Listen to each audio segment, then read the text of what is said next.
So I'm going to do a couple of quick before videos where you'll hear the exhaust idle and ride off, and then once we collect the bike in a few days, I think on Saturday, this is now Wednesday, collect the bike on Saturday, we'll do the same videos of idle sound and ride away. And looking forward to this, can't wait. Wife is very excited as well, look, so excited. All right, here goes. So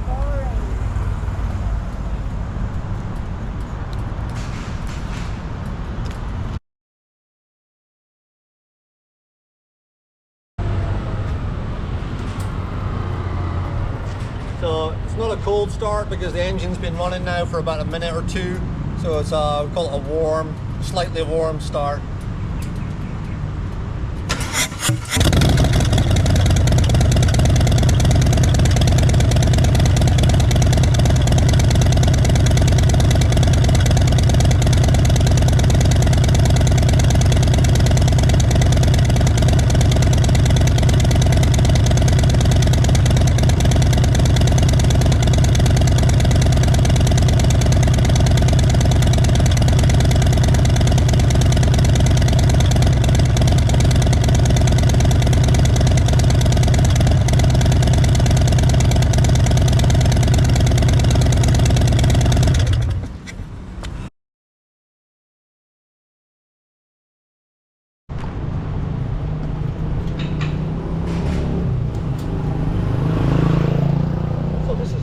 Warm or hot start, not a cold start.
Nearly hit my neighbour's car there, that was pretty close. Anyway, sounds pretty good. In terms of the dyno, I think I said earlier, need to redo the dyno. The purpose just to help with low speed and deceleration in particular. So idle, I would say, is where it needs to be. It's lumpy, it's choppy, but it's higher than it was using the FP3. Using the FP3, the idle was all over the place, scary numbers, down in 700-800s, but we fixed that straight away. And acceleration is now pretty much fixed. There's a beautiful wall of torque pretty much right the way through the rev range. Yeah, I would say right the way through the rev range. There's just a huge lump of torque now with the 465. It's just a beautiful experience, which is what I was after. But what I'm not happy about right now is the deceleration.